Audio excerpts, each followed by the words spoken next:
Hello friends, अभी आप लोगों के सामने जो ये क्वेश्चन है ये आरआरबी एनटीपीसी 2019 के प्री एग्ज़ाम के हैं और 19 जनवरी 2021 की सेकंड शिफ्ट के क्वेश्चन हैं। तो वीडियो शुरू करने से पहले जिन्होंने भी चैनल सब्सक्राइब नहीं किया है वो चैनल ज़रूर सब्सक्राइब कीजिए, जिससे आगे आने वाले वीडियोज़ के नोटिफिकेशन आपको मिलते रहे और आप चैनल के साथ बने रहें। यहाँ पर आप आने वाले मोस्ट इम्पोर्टेंट एग्ज़ाम जैसे आरआरबी एनटीपीसी और एसएससी सीजीएल की मैथमेटिक्स की अच्छे से प्रिपरेशन कर पाएंगे। मैं यहाँ आपको एसएससी सीजीएल और एनटीपीसी के जो भी प्रीवियस ईयर्स एग्ज़ाम हुए हैं उन सभी के मैथ के सॉल्यूशन यहाँ कराऊंगा, तो चैनल के साथ बने रहिए। अब क्वेश्चन शुरू करते हैं अपन कि 1 minus sine 35 degree cos 55 degree का मान किसके बराबर है। तो आप जानते हैं कि अगर साइन और कोस के साथ जो एंगल की वैल्यू होती है उनका सम अगर 90 डिग्री होता है, 35 degree plus 55 degree is equal to 90 degree होता है, तो आप साइन 35 को कोस 55 भी लिख सकते हैं और कोस 55 को साइन 35 भी लिख सकते हैं। अब आप आंसर में देख लीजिए, क्योंकि आप जानते हैं कि 1 माइनस साइन स्क्वायर की वैल्यू क्या होती है, कोस स्क्वायर। तो आप कोस या साइन किस में चेंज करें, तो हमें साइन 55 की वैल्यू कहीं भी नहीं दिख रही है, कोस 35 की वैल्यू दिख रही है, अतः हम साइन 35 एज इट इज़ लिखेंगे और कोस 55 को साइन 35 में चेंज कर लेंगे।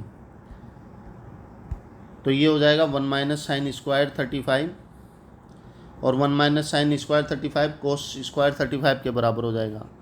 तो ये बड़ा आसान क्वेश्चन था। आप देखते हैं नेक्स्ट क्वेश्चन। रानी 1 रुपये में 6 के हिसाब से खिलौने खरीदती है और उन्हें 1 रुपये में 3 पर बेच देती है, उसका लाभ क्या होगा। अब आप इस क्वेश्चन को भी बड़े इजी कर सकते हैं। अगर वो 1 रुपये में 6 खरीद रही है, 1 रुपये में 3 बेच रही है, मतलब 2 रुपये में 6 बेचेगी, उसे प्रॉफिट हुआ 1 रुपये का, 1 रुपये पर मतलब 100% वो प्रॉफिट कमा रही है। अब देखते हैं नेक्स्ट क्वेश्चन। इस क्वेश्चन में है कि यदि एक पेंटिंग 5% की छूट के बाद में 5225 रुपये में बेची जाती है तो पेंटिंग का अंकित मूल्य क्या है। आप वैसे तो आप करना चाहें तो, क्योंकि 5% छूट के बाद में बेच रहा है मतलब 95 में बेच रहा है, ये 95% में बेच रहा है, लेकिन अपन इसे मान सकते हैं कि इसका अंकित मूल्य अगर 100 था, अब ये 95 में बेच रहा है मतलब 20 से 19 हो रहा है, तो 19 की वैल्यू है 5225। आप 19 से डिवाइड करके 20 से भाग दे दीजिए, आपका आंसर आ जाएगा। तो ये 5500 आपका आंसर होगा। अब देखते हैं नेक्स्ट क्वेश्चन। यदि 15 कमीजों का क्रय मूल्य 10 कमीजों के विक्रय मूल्य के बराबर है तो लाभ या हानि प्रतिशत ज्ञात कीजिए। अब 15 कमीजों का विक्रय मूल्य अगर अपन मानते हैं कि प्रत्येक कमीज का क्रय मूल्य अगर 10 रुपये है तो 150 रुपीज़ में ये 15 कमीज़ खरीद रहा है, जबकि 150 10 कमीज़ों के विक्रय मूल्य के बराबर है। मतलब अगर वो 10 कमीज़ 150 में बेच रहा है तो एक कमीज़ कितने में बेचेगा, वो 15 रुपये में। और एक कमीज़ अगर 15 रुपये में बेच रहा है, एक कमीज़ हमने 10 रुपये में ली थी, एक कमीज़ का क्रय मूल्य हमने 10 रुपये माना है, जबकि विक्रय मूल्य आ रहा है 15, मतलब 50% आपको प्रॉफिट हो रहा है। अब देखते हैं नेक्स्ट क्वेश्चन। हमें पूछा गया है कि 5 और 7 के बीच में परिमेय संख्याओं की संख्या कितनी हो सकती है।